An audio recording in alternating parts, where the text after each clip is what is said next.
L'heure est grave. Si nous convoquons cette conférence de presse, c'est que contrairement aux attentes de bon nombre de gens, la mise en place du processus de la monnaie unique ouest-africaine ECO ne va visiblement pas dans le sens de l'autodétermination des peuples. Avant toute chose, il est nécessaire de contextualiser la mise en place de cette monnaie, sa naissance, sa création, sa structuration, pour que l'on sache exactement où l'on va. Il faut savoir que la monnaie unique ouest-africaine date, en termes de projet, des années 1960, de la période des dites indépendances. Les pères fondateurs du panafricanisme, en tout cas sur le continent et aussi évidemment dans la diaspora, puisque le panafricanisme est un projet global, les pères fondateurs estimaient qu'il était nécessaire qu'on arrive tôt ou tard à une monnaie unique, mais qu'avant ça, il fallait qu'il y ait des monnaies uniques sous-régionales. Initialement prévue pour décembre 2009, la monnaie unique ouest-africaine avait été reportée à janvier 2015. Malheureusement, le manque d'entrain, le manque d'engagement, le manque de rigueur de bon nombre de nos dirigeants africains avait fait qu'en 2014, ce projet de monnaie unique avait été laissé à l'abandon définitivement, alors qu'il était prévu pour janvier 2015 que cette monnaie soit mise en application.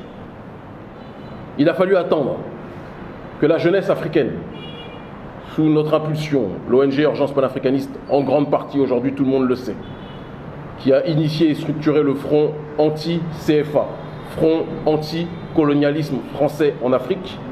Il a fallu que cette jeunesse africaine se mobilise partout sur le continent, mais aussi dans les Caraïbes, à qui nous rendons hommage, et aussi dans la diaspora, en France et à d'autres endroits, pour que les chefs d'État africains se sentent obligés de réagir face à cette polémique qui est devenue une polémique populaire, alors qu'auparavant c'était simplement une problématique incarcérée aux mains des élites et des économistes qui, méprisant trop le peuple, ne daignaient même pas parler au peuple ou expliquer à ce dernier quels étaient les mécanismes qui sous-tendaient justement la question du franc CFA. À force de dénonciation, à force de sacrifices, à force de risques, rappelons que certains d'entre nous ont été mis en prison. J'ai été incarcéré à Dakar.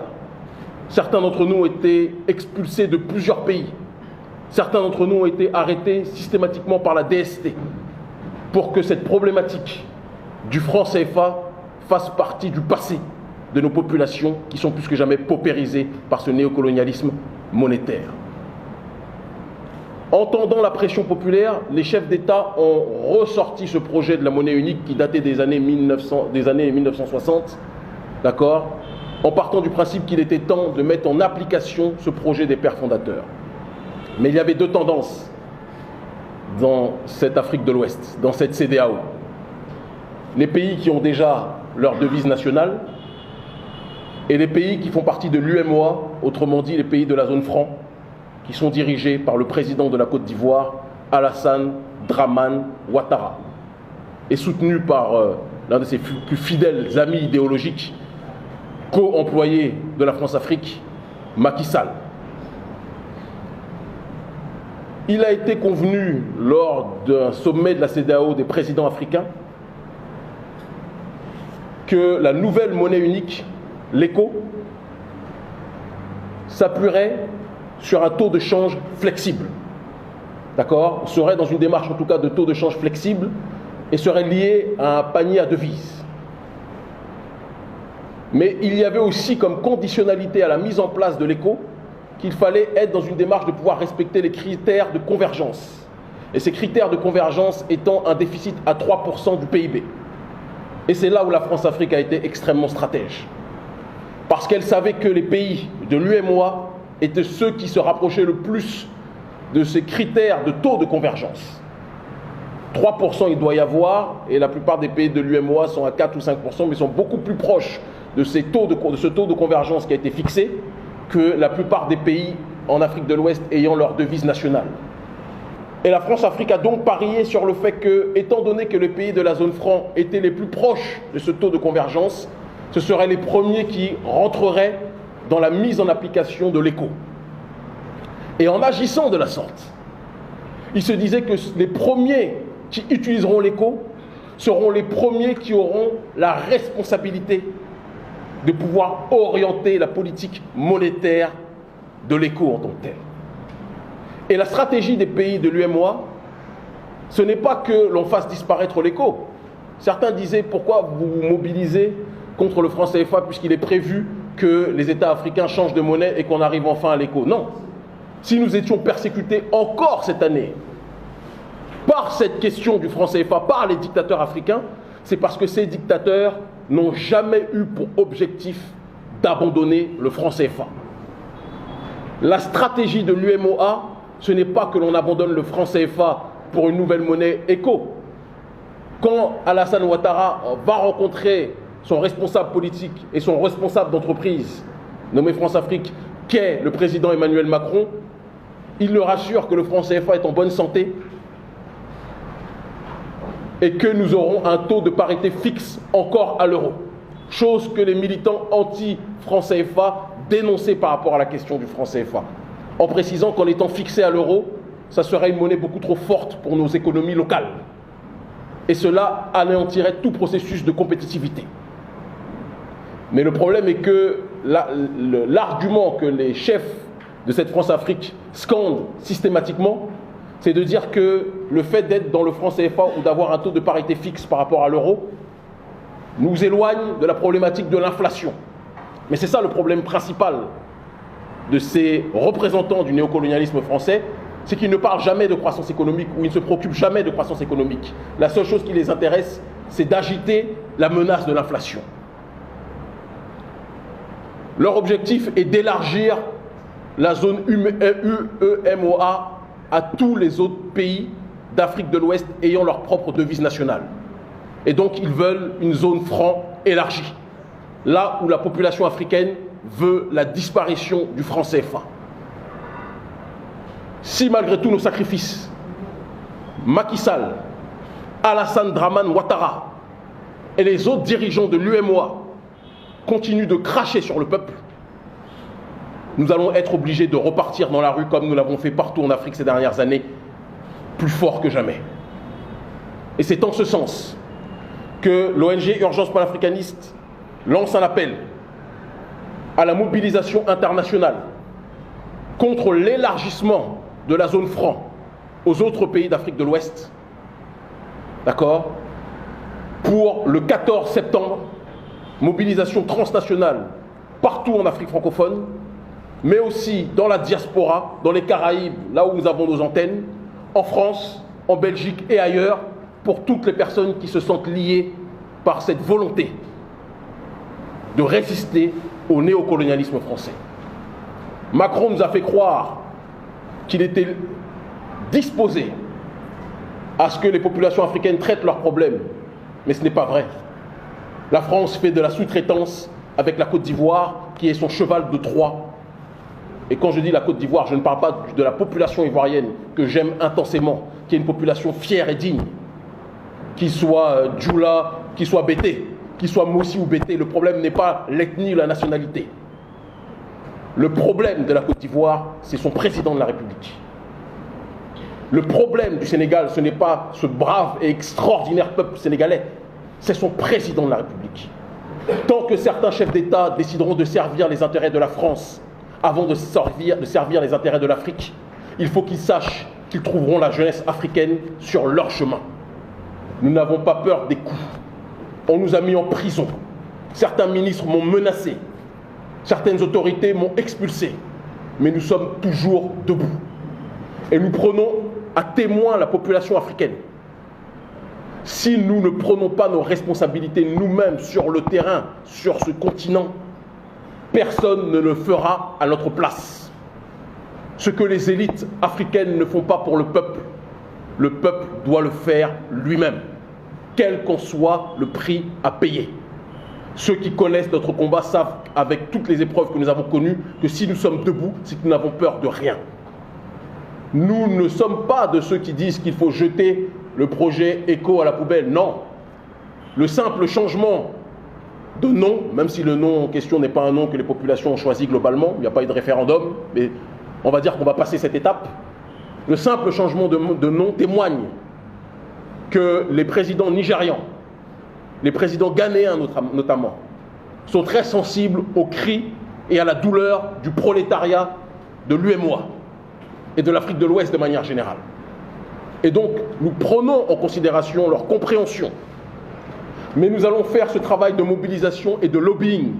J'irai au Nigeria au mois d'août rencontrer mon petit frère Sean Kuti, le fils de Fela, pour qu'il y ait des mobilisations coordonnées, aussi bien dans l'UEMOA que dans les pays d'Afrique anglophone, Afrique de l'Ouest, mais même ailleurs s'il le faut, pour qu'il y ait une pression internationale contre la stratégie de la France-Afrique et de ses employés Alassane Ouattara et Macky Sall. Nous disons aux autres présidents africains, surtout ceux de l'UEMOA, arrêtez d'être terrorisés par Macky Sall et Alassane Ouattara. Je ne citerai pas le nom de ces présidents, mais je sais que certains d'entre eux sont d'accord avec nous, officieusement, puisqu'ils nous envoient dans chaque pays où nous nous déplaçons des émissaires pour discuter justement de la sortie définitive du franc CFA. Mais certains ont peur de se faire sanctionner par le géant de l'UEMOA, qu'est la Côte d'Ivoire, si officiellement il se lève contre la volonté du président Ouattara qui voudrait élargir la zone franc aux autres pays. Nous disons à ces derniers, chers pères, chers aînés, quels que soient nos désaccords, prenez vos responsabilités. Si vous ne les prenez pas, on va vous pousser à les prendre. Non à l'élargissement de la zone franc aux autres pays d'Afrique de l'Ouest. Disparition effective du franc CFA, nous voulons. Quand Alassane Ouattara sort du palais de l'Élysée et déclare que l'ECO aura la parité fixe alors qu'il avait été prévu quelques semaines avant, parité fixe avec l'euro, alors qu'il avait été dit quelques semaines avant à Abuja, au sommet des chefs d'État, que ce serait un taux de change flexible. Cela montre la volonté d'Alassane Ouattara de passer au forcing pour imposer le franc CFA aux autres pays. Nous ne pouvons plus laisser cet homme mettre à feu et à sang notre continent, mettre à feu et à sang l'Afrique de l'Ouest. La responsabilité qui est la sienne sera portée sur plusieurs générations si notre population, si notre génération ne prend pas ses responsabilités. Je tiens aussi à préciser que je n'ai pas un problème humainement, individuellement avec Alassane Ouattara. Mon problème n'est pas l'homme. Mon problème est sa soumission maladive aux intérêts de la France. Alassane Ouattara est un homme brillant. Nous aimerions qu'il se serve de son cerveau pour aider sa population à aller vers la voie réelle de l'autodétermination. Si nous devons suivre des exemples, nous préférons suivre les exemples du Ghana, qui a quitté le FMI si cher, notamment à M. Ouattara, et du Nigeria. On nous dit que le Nigeria a connu des inflations spectaculaires, etc., etc., etc. Il n'y a pas de problème. Le Nigeria est la première puissance économique africaine, jusqu'à preuve du contraire. Et nous faisons plus confiance à un pays comme le Nigeria, comme le Ghana, qu'à un président comme Alassane Ouattara ou un président comme Macky Sall. Et nous déclarons maintenant à Emmanuel Macron, qui est parti dans sa stratégie d'opération séduction vis-à-vis des présidents d'Afrique anglophone. Personne ne comprenait au départ pourquoi, ou du moins ceux qui réfléchissent le savaient, mais on va dire que le grand public ne savait pas pourquoi. Pourquoi il était dans une démarche d'aller draguer frénétiquement, sans gêne, les présidents d'Afrique anglophone. Mais parce que la stratégie de Macron, c'est de faire comprendre qu'il est beaucoup plus sécurisant d'être sous le giron du système franc CFA, même si on décide de le nommer désormais ECO, que d'être dans une démarche où l'ECO ne serait pas arrimé à l'euro. Nous ferons ce qu'il faut pour cela. Les 3 dernières années ont permis d'imposer le débat de la monnaie unique, de le faire ressortir des tiroirs, grâce à nous, le peuple. Mais je peux vous assurer que ce qui a été fait auparavant ne sera rien par rapport à ce qui sera fait le 14 septembre pour cette mobilisation internationale contre l'élargissement de la zone franc aux autres pays d'Afrique de l'Ouest. Stop Ouattara. Stop Macky Sall. Stop la France-Afrique. Stop la France-Afrique. Nous devons avoir le droit de décider de notre propre destinée. Nous devons avoir le droit de décider de notre propre avenir économique, de notre propre avenir politique. Le peuple doit cesser d'être attentiste. Nous ne pouvons plus accepter que des présidents qui se servent de nos pays comme si c'était des entreprises fassent ce qu'ils veulent sans tenir compte des priorités du peuple. Ouattara nous parle des avantages de la zone franc. Mais doit-on lui rappeler que la zone franc entraîne une faiblesse des échanges spectaculaires entre les pays d'Afrique de cette zone franc? On parle de 15% d'échanges entre ces pays contre 60% à l'intérieur de l'Union européenne. Ça ne dérange pas M. Ouattara? Ouattara dit que c'est bon que le franc CFA soit arrimé, ou que l'éco, puisque ça va être son nouveau nom, que l'éco soit arrimé à l'euro. Mais l'euro est une monnaie beaucoup trop forte pour les économies locales. Et comme nous le disions tout à l'heure, cela entraîne un anéantissement systématique de tout processus de compétitivité. Et d'ailleurs, la balance commerciale des pays d'Afrique de la zone franc, doit-on le rappeler, est déficitaire à l'exception de la Côte d'Ivoire, très bon élève de la France-Afrique. Doit-on aussi rappeler que les économies des pays d'Afrique de la zone franc, à partir desquelles les banques rationnent en crédit et prêtent très peu, souffrent de sous-financement chronique? La faute à qui? La faute à nos présidents, qui sont obsédés par la lutte contre l'inflation, CF Ouattara, plutôt que d'être préoccupés par la croissance économique. Doit-on aussi rappeler que ce système de la zone franc si cher au président Ouattara, et je tiens à demander à la presse, arrêtez les gros titres Kémi Séba attaque Ouattara. Le problème n'est pas Kémi Séba attaque Ouattara. Le problème est l'élargissement de la zone franc au reste des pays.